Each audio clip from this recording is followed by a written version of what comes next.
안녕하십니까. 이제 14주 차네요. 다음 주에는 기말고사를 아마 치를 것 같은데요. 이건 제가 둘째 시간에, 그 내용과 방법에 대해서 제가 따로 공지해 드리겠습니다. 첫 시간은 우리 교재를 보면 299페이지예요. 마지막 13장. 299페이지인데요. 여기서 마지막이기 때문에 끝까지니까 한 317페이지 그 정도 되겠네요. 오늘은 한국 다문화 정책의 특성과 발전 방향에 대해서 한번 살펴보기로 하겠습니다. 이 시는 걸어보지 못한 길이라고 프로스트 그 미국 시인이죠. 지은 그런 시입니다. 또 제가 그냥 낭독만 하고 여러분이 그냥 음미만 하시면 될 것 같아요. 노랗게 물든 숲속에 두 갈래의 길이 있었다.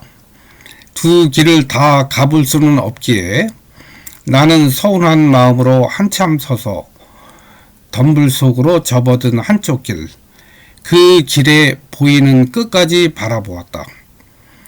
그러다가 다른 쪽 길을 택했다. 먼저 길과 같이 아름답고 어쩌면 더 나은 듯 싶었지. 사람의 발길 흔적은 먼저 길과 비슷했지만 풀이 더 무성하고 사람의 발길을 기다리는 듯 했다. 그날 아침 두 길은 하나같이 아직 발자국에 더럽히지 않은 낙엽에 덮여 있었다. 먼저 길은 다른 날 걸어보리라 생각했지. 길은 길로 이어지는 것이기에 다시 돌아오기 어려우리라 알고 있었지만 오랜 세월이 흐른 다음 나는 한숨 지으며 이야기할 것이다. 두 갈래 길이 숲속으로 나아 있었다. 그래서 나는 사람이 덜 밟은 길을 택했고 그것이 내 운명을 바꿔 놓았다라고. 여러분이 그냥 느끼시면 될 것 같습니다. 이 시 속에 담겨져 있는 여러 가지 이야기는 있지만 여러분이 각자 느끼는 게 시기 때문에 이거를 이론적으로 설명하고 이런 건 맞지 않는 것 같아요. 자, 본격적으로 13장 들어가도록 하겠습니다. 요거는 다문화 정책 용어, 그 다음에 분류와 관련된 이야기인데 이게 그냥 서론이에요. 이런 정도로 해서 이제 본론에는 다문화 정책 모형 이런 것 해서 한번 보겠습니다. 자, 우리 한국은 2000년대 중반부터 이제 지난 시간에도 말씀드렸죠. 결혼 이주자들이 이제 증가하면서 다문화 정책이라는 용어를 사용하게 됐다고 합니다. 근데 이제 다문화 정책이라는 말은 썼는데 정의라든지 대상 또 범위 이런 것들의 규정은 아직 명확하지가 않아요. 그래서 이런 것들을 한번 이론적으로 한번 좀 세련되게 살펴볼 필요가 있지 않나라는 생각이 드는 거죠. 한국은 이제 다문화 정책을 세 가지로 나누는데요. 이제 여러분 다 아시는 거지만 요거를 이제 세 가지로 이제 한번 의미를 나눠 본다 이런 뜻으로 보면 되겠습니다. 이제 우리가 보통 말하는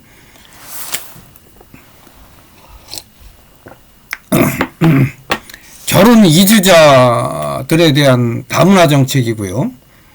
두 번째는 이제 외국인 노동자, 또 재외동포, 탈북자, 난민, 이런 국내에 유입된 외국인을 대상으로 하는 정책.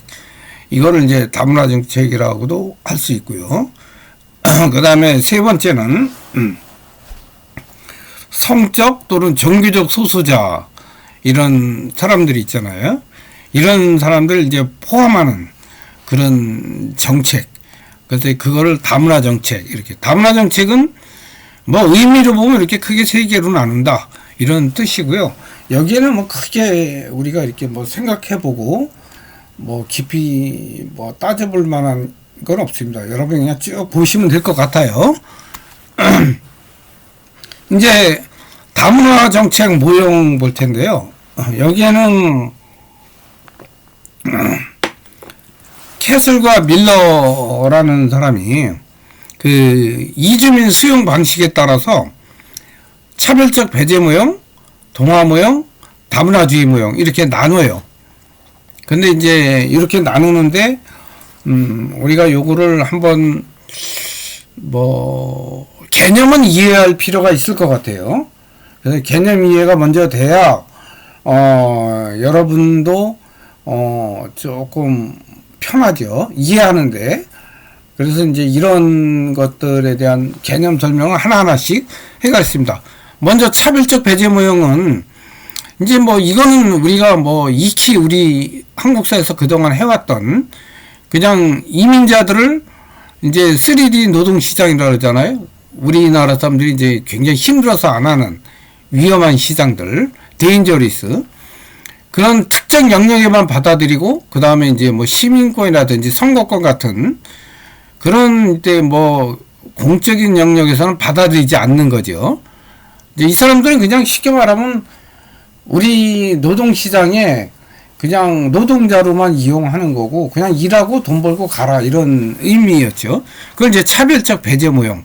이게 뜻은 이래요. 근데 이제 이거는 한마디로 말하면 이제 그 이민 노동자들의 정착을 차단하려고 하는 그런 정책 유형입니다. 그러나 이제 세계화가 되고 이제 정보화가 발전되면서 이런 배제 모형을 고수하는 나라는 이제 거의 없고요.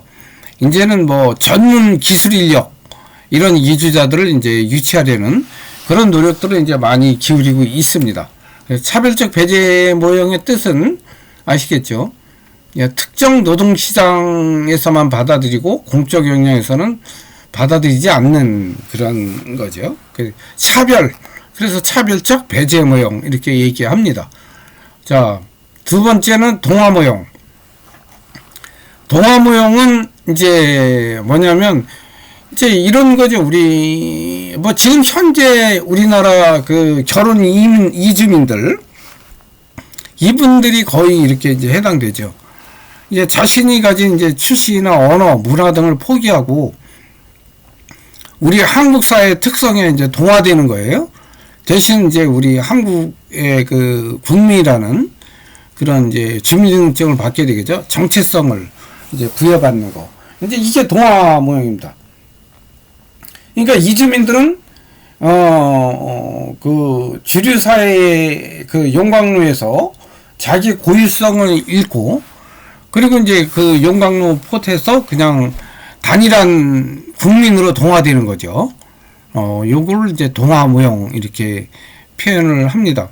근데 이제 이런 동화 모형의 사회라 해도 뭐 꼭 이렇게 동화만 하지는 않거든요. 분야별로 이렇게 좀 나누기는 하는데요. 자, 이런 동화 모형의 사회는 이민자들의 이제 문화, 언어, 그런 생활 습관 이런 거를 이제 보호하고, 또 직업이나 교육 같은 그런 것들을 이제 통해서 또 차별 금지, 그래서 이제 지원하고 사회 참여를 유도하려고 하는 그런 정책은 이제 표면적이지만 씁니다. 이벤트성이지만. 우리나라도 이런 정책은 쓰고 있잖아요. 그죠? 근데 이거는 이제 표면적이고요. 이제 실제적으로 동화 모형에서 정말 이벤트가 아니고 정말 이 사람들의 공감을 하고 이제 우리가 그 사람들의 그 다문화주의 모형이라고 표현해야 되나요? 네, 그런 걸 통해서 이 사람들을 이해하려고 해야 되겠죠.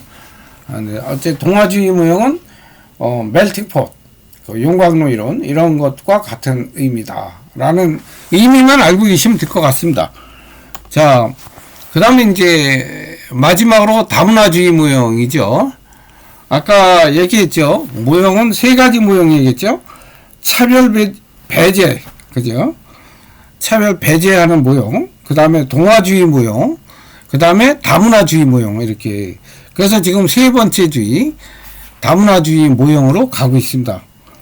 아시겠죠? 지금 이게 무슨 말을 하는지 그걸 아셔야 돼요. 이 다문화주의는 쉽게 말하면 뭐냐면 그 이민자들의 문화를 그냥 인정하는 거예요. 그리고 또 장려하고.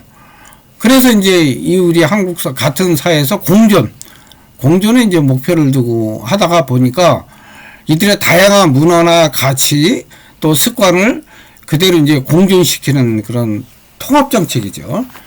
그러다 보니까 이제 그 문화를 다름이 아니라 차이로 인식하는 거죠. 톨레랑스. 그래서 이게 차이로 인식하고 이제 나와 너의 차이지 다르다는 게 아니죠. 그래서 이런 차이는 상호 존중하는 분위기에서 이제 조화롭게 공존할 때 이런 것들이 일어나는 겁니다. 그리고 이제 다문화주의는 이런 아까 얘기한 대로 소수자 문화를 존중하고요.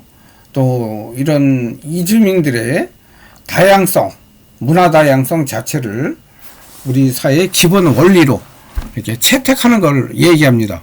이거를 다문화주의 모형 이렇게 얘기해요. 이해되셨죠? 개념이 이해가 돼야 됩니다. 그리고 이 다문화주의 모형은 또 두 개로 나눌 수가 있어요. 문화다원주의하고 다문화주의 이렇게 나누거든요. 이게 좀 헷갈리기 쉽죠, 여러분? 그러나 제가 이렇게 써놨어요. 그죠?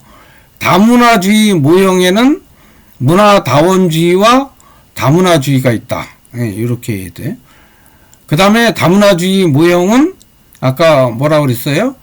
이민자들의 다양한 문화나 가치, 언어, 습관을 그냥 공존시키는 통합정책이 다문화주의 정책의 모형입니다. 그럼 이제 문화다원주의, 그 안에 문화다원주의가 있잖아요. 문화다원주의는 뭐냐? 문화다원주의는 주류 사회의 문화를 이제 인정하고 그 다음에 이제 문화의 다원성, 그런 다양성 이런 걸 그냥 인정하는 거예요. 그러니까 이주민들이 가져온 그 문화의 다원성, 다양성 있죠? 그걸 제재하지 않고 그냥 인정하는 거예요. 그러나 이제 뭐 국가가 나서서 이 사람들의 뭐 인권을 도와줘 이런 건 하진 않고 이런 건 그냥 놔두는 거예요. 자유방임으로. 자, 이 예가 어디 있냐면 미국의 경우가 문화다원주의의 예거든요. 이제 국가가 소수민족이나 이민자들의 고유 문화를 유지하고 지원하는데 역할을 하지 않습니다. 아무 역할을 하지 않고 그냥 자유방임으로 일관하는 거예요. 그래서 이 사람들이 스스로 와서 자기네가 뭐 취업해서 돈을 벌고 이렇게 해서 유지해서 멜팅포트로 살아가든 아니면 돈 벌어서 자기 고국으로 가든 이런 데 관여하지 않는다는 거예요. 그걸 문화다원주의. 진짜 있는 그대로 그냥 인정만 하는 거죠. 그냥 여기서 판 깔고 뭐 이렇게 죄도 만들고 하지 않는다는 거예요. 아시겠죠? 이게 문화다원주의고요. 다문화주의는 이제 이건 뭐냐면 다문화주의는 아까 우리 얘기한 그 공존시키는 통합정책하고 비슷해요. 내용이. 뭐 주류 사회와 이민자를 동등한 자격으로 인정하는 그런 정책이죠. 그래서 이제 오스트레일리아나 캐나다 이런 데서 이제 다문화주의를 추구하는데요. 여기는 이제 국가가 아까 미국의 경우는 국가가 개입하지 않는다 그랬잖아요. 여기서 국가가 개입해서 소수민족과 이민자의 고유 문화를 발전시키는데 굉장히 도움을 주는 그런 정책을 많이 피고 있습니다. 아까 다문화주의 그 정책하고 같죠. 그죠? 요 다문화주의하고 다문화주의하고 문화다원주의 이 두 개 개념을 여러분이 이해를 하셔요. 요 두 개는 좀 외우십시오. 제가 외우십시오 하는 건 이유가 있죠. 요 두 개는 날 겁니다. 네, 아마 다음 주에 기말고사에 날 거니까 요거는 꼭 외우시고 그리고 이제 캐슬과 밀러의 유형 분류는 이제 이게 어떤 통합 분류잖아요, 그죠? 근데 이 유형 분류는 뭐 똑같은 뭐 차별 배제 모형이 됐던 동화 모형이 됐던 다문화주의 모형이 됐던 어떤 한 모형이 동일해도 국가마다 정책이나 목표 등이 다르기 때문에 하나로 이렇게 뭐 구분하는 거는 이제 무의미하다 이렇게 얘기를 많이 합니다. 특히 이제 한국의 대문화 정책 같은 걸 보면 노동시장에서는 차별배제 모형, 사회정책에서는 동아주의 모형, 또 교육문화에서는 다문화주의 이런 쪽으로 이렇게 지금 나눠서 이렇게 하고 있잖아요. 근데 이런 게 이제 우리 한국의 다문화 정책이 지금 성격으로 나타나고 있거든요. 이거 뭔 말인지 아시겠죠? 요게 이제 우리가 세 개 배제 모형, 동화 모형, 다문화주의 모형 이렇게 나눠봤습니다. 캐슬과 밀러의 분류죠. 뭐 캐슬과 밀러의 뭐 이렇게 나올 수도 있을 것 같아요, 그죠? 캐슬과 밀러의 통합 모델 중 아닌 것은 해서 객관식으로, 그죠? 통합 모델이 아닌 것, 그죠? 이렇게 날 수도 있겠죠, 그죠? 이런 개념 뭐 하나, 이렇게. 객관식보다는 이게 제가 쓰는 걸 많이 하거든요. 왜냐면 여러분이 저기 다음 주에 시험 볼 때 오픈을 하거든요. 오픈을 해야 되기 때문에 여러분들이 이제 뭐 책을 뒤져서 그동안에 여러분들이 내가 이제 쭉 둘째 시간에 좀 어느 정도 이제 말씀을 중요한 걸 얘기를 할 텐데요. 그 중에서는 알 거예요. 근데 뭐 다 여러분이 저기 그 토론방에 다 적으셨던 내용들일 거예요, 다. 공부를 좀 열심히 해서 올려놓으신 분들은 좀 익숙해서 많이 쓸 수 있을 것 같습니다. 자, 그래서 이제, 그래서, 우리는 이제 어떻게 되느냐.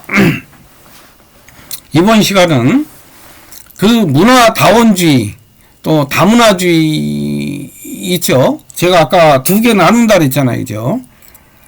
요거를 한 가지 예를 좀 구체적으로 들어서 한번 적어 보십시오. 적어서 질문 토론방에다가 올려놓으시면 될 것 같습니다. 꼭 한번 적어 보세요. 이거는 문화다원주의와 다문화주의, 이거는 어디 있다고 그랬어요? 아까 통합 모델에서 다문화주의 모형의 문화다원주의와 다문화주의로 나누죠. 근데 다문화주의 모형은 뭐 다문화하고 똑같은 거잖아요, 그죠? 거의 내용이. 그냥 문화다원주의라는 말이 조금 틀리니까 미국 멜팅포트, 미국 국가는 이 소수민족이나 이주민에 대해서 별로 신경 안 쓴다 이렇게 얘기를 했고, 캐나다나 오스트레일리아는 다문화주의, 그죠? 그런 이주민들에 대해서 적극적으로 문화를 인정하도록 지원하고 정책을 핀다 이런 얘기를 했어요. 이런 예를 한 가지만 찾으세요. 한 가지만. 뭐 여러 개 찾으실 건 없고 한 가지만 좀 구체적으로 찾아서 그냥 한번 기술해 보세요. 그 다음에 그것도 중요하지만 중요한 거는 개념이 중요해요. 문화다원주의 개념과 다문화주의 개념, 요거 간단하게 서술하시오 이렇게 날 수가 있거든요. 자, 이번 요거에 대해서 여러분이 제가 지금 시간을 좀 드릴 테니까 한번 생각해서 구체적으로 한번 적어서 한 15분? 15분이면 되겠죠. 15분 내로 한 가지만 뭐 인터넷 찾든지 어서 찾아서 한번 올려 놓으세요. 한 가지만 예에 들면 됩니다. 올려 놓으시고 다음 시간에 우리가 둘째 시간에 여러분들하고 조금 더 좀 우리 한국의 다문화주의 정책에 대해서 또 특성, 정책 방향 뭐 이런 거에 대해서 한번 살펴보고 그 다음에 기말고사에 관련된 말씀을 간단하게 드리고 마치도록 하겠습니다. 첫째 시간 수고하셨고요. 다음 시간에 뵙도록 하겠습니다.